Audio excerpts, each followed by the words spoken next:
ถามว่าสู้บ่ก็สู้เด้ถามว่าท้อบ่ก็ท้อคือกันล่ะเด้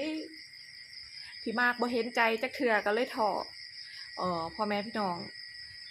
เขาบอกให้ลงคลิปยาวจักสิเว้าหยังแล้วเนาะคลิปยาวก็ได้เนาะเทิ่มอันครีเอเตอร์ซุ่มเซียนเขาก็เว้าหมดแล้วจักสิให้เว้าหยังเฮามันมือใหม่เฮาก็บ่มีแนวเว้าแล้วเนาะคนเขาติดตามเขาก็ไปติดตามอันครีเอเตอร์มืออาชีพหมดแล้วเฮามันมือสมัครเล่นเนาะมือสมัครเล่นก็บ่ฮู้ว่าสิมาแนะนำแนะแนวอีหยังก็มีแต่ว่าก็บ่ท้อแค่นั้นแล้วก็พยายามลงคลิปอยู่เด้ล่ะแต่ว่าพี่มากเพิ่นบ่เห็นจักเทื่อแหมจักสิเฮ็ดจังได๋ให้พี่มากเห็นใจ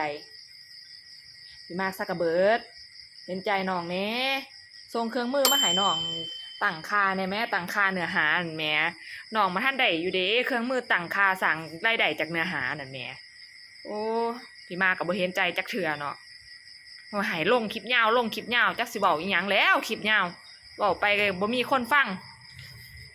พูดไปก็ไม่มีใครดูเรามันมือสมัครเล่นไม่ใช่มืออาชีพแหมแม่นบ่ล่ะเจ้าว่า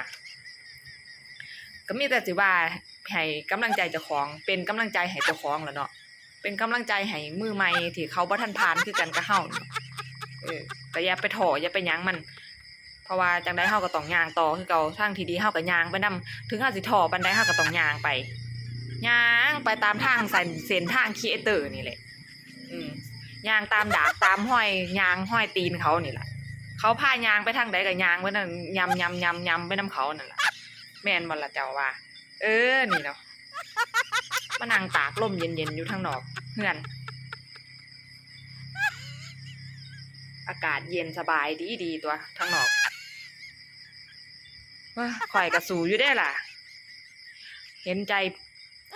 แต่ว่าพี่มากนี่ล่ะบ่ยอมเห็นใจข่อยจักเทื่อว่าข่อยก็หาวิธีแล้วเด้ข่อยตลกบ่พอบ่พี่มาก็จังบ่มักแหมก็ผู้งามอยู่เด้ล่ะ ข่อยก็คือผู้งามอยู่พี่มากแหมบ่เห็นใจน้องแน่นบ่เนาะคนงามคนผู้ไข่อยู่เด้ล่ะบ่แม่นดอกไข่อันไข่น้ำกล่องซื่อเด้อ ตัวจริงขี้หลายคือหยังนี่ มานั่งหัวควนให้ฟังบ่มีหยังดอกเพิ่นว่าให้ลงคลิปยาวก็เลยลงซื่อๆก็เลยมาทักทายพ่อแม่พี่น้องเพื่อนๆครีเอเตอร์ว่าอย่าสิท้ออย่าสิหยัง